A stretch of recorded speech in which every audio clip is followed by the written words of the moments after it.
Hello everybody, and thank you for coming back to the channel and to this new chapter on the P47 build. So the next new challenge that I have in the build is the nose block. So the nose block will go in here and it's drawn out here. And my challenge here is that I don't understand how it's supposed to be. I don't understand the design, I don't understand the few instructions that are here. But that's not going to stop me anyhow. So what I'm going to do, what I'm going to build is I'm going to have this made out of ply, and I already have this piece here. I'll tell you how I did it. And I'm going to build up the cowling. Let's say the tip of the cowling is going to be made out of balsa. I've already started to do it. I've got it here, at least one of the levels, it's already there. And then my plan is going to be to build up that cowling. I need another one like that, integrate this piece in, and then I still need to build in this middle piece that somehow holds the whole propeller on.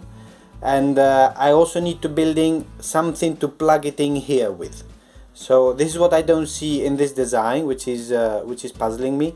So I'll build also a circular piece, probably also balsa. Might use the inside of one of those, and I'm building the plug.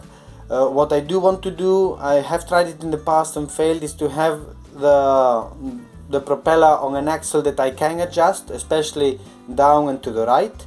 As I say, I've tried it in the past and it didn't work. I hope that this one, being a little bit larger, I will be able to do that. So at the moment, building up the components, this made out of plywood. I always struggle a lot with plywood, and this one went quite easily because I used a trick out of Cliff's book of tricks, which is using scissors. I'm probably ruining the kitchen scissors with this, but it did cut out quite well, and then sand it down, so it worked well. And building up out of balsa these pieces, I need two of these because it's 9 millimeters and this is about 18 or 20 millimeters, so I need two of these at least to build up, and that will be done like that. So I'll update you when I have a bit more of it, also the plug, and then eventually also the hook, and then at some point I start also with a rubber motor, but that's going to be probably another chapter. Time for a short update on what I'm doing.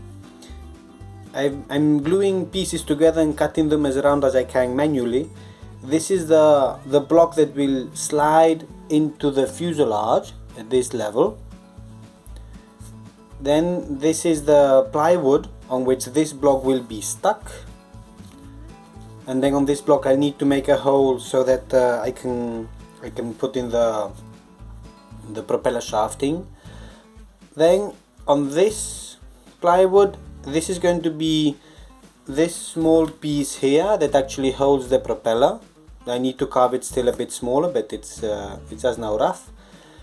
And then this other piece, this will be somehow like this, and this will be then the cowling. You can't see it very well. Let's see if I can pick it up and show you. So this is basically, when it's nice and straight and stuck, what it will look like. So next steps, I still have to do some carving of this so it looks nicer.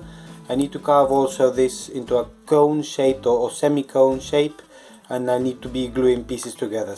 And time for an update, and here we have a nose block. So I've glued all the pieces together. I've sanded also to shape. I've put in here the ply. There's the plywood which again I recessed into the balsa.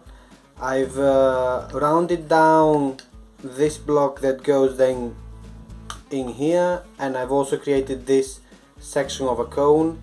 This is a pop rivet without the wire, so it's just the rivet which will hopefully hold the pressure of the propeller. If I take the propeller just to show you, I have another rivet on the propeller, so that will go against each other and hopefully turn okay.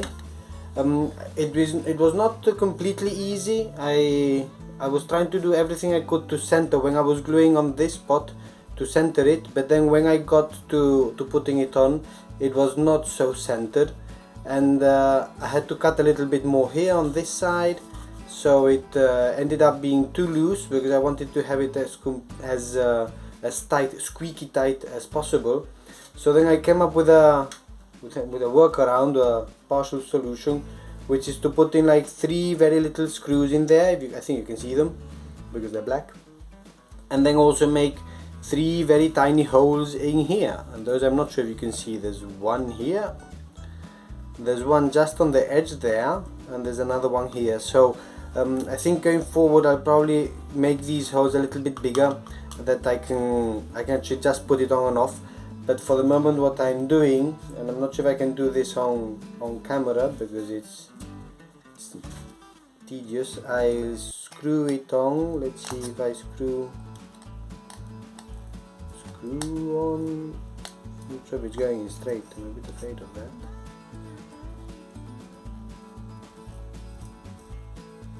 There, that one is on, and this one hopefully will also go in. And as I say, then it'll wear down the balsa, but that's okay because I wanted it to stop shifting, either turning around or shifting also from side to side. So I'm hoping that the screws, even if they don't screw on, they just hold the position kind of as pins. So let's see if this goes on. I think it's on. So there it is. So starting to look very much more like the P47. I need to put on the canopy just for fun, so it starts to look like the real deal. There it is. So we have a bit of a P47 there. Now the next step is to, I won't take it off now, to make the thrust plate. Never done a successful one of those, so a learning opportunity for myself also. So I'll have to design and then cut out a thrust plate and then put it on there, that I can control the direction or the angle of the thrust. I have checked already the holes and it's not completely straight, but it does have a bit of a down and a bit of a right turn, which I think is an angle which I think is actually appropriate. There, the pieces are assembled, so it looks very much like what it's going to look. Propeller, tail assembly, and the canopy.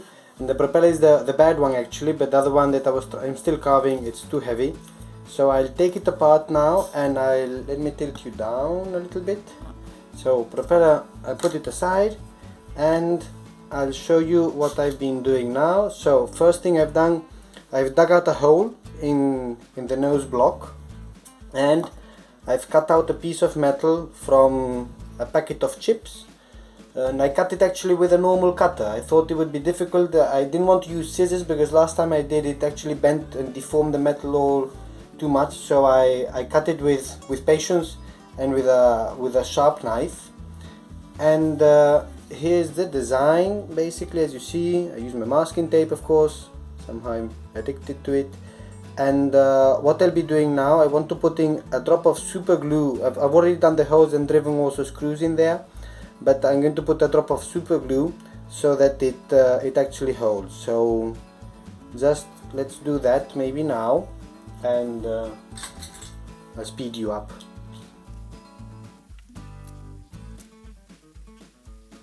So the super glue is somehow so that the thread somehow fixes in there, and I've tried to design it in a way that this screw will be fixed. It's magnetic, it's sticking to the metal. This screw will be fixed. Let's see if I can get one in without dropping it. It's very fiddly, and I've got fingers like sausages. It's not easy for this hobby. I should be doing other things. Let's see where. So one of them has a hole here. At least that's how I was trying to do it.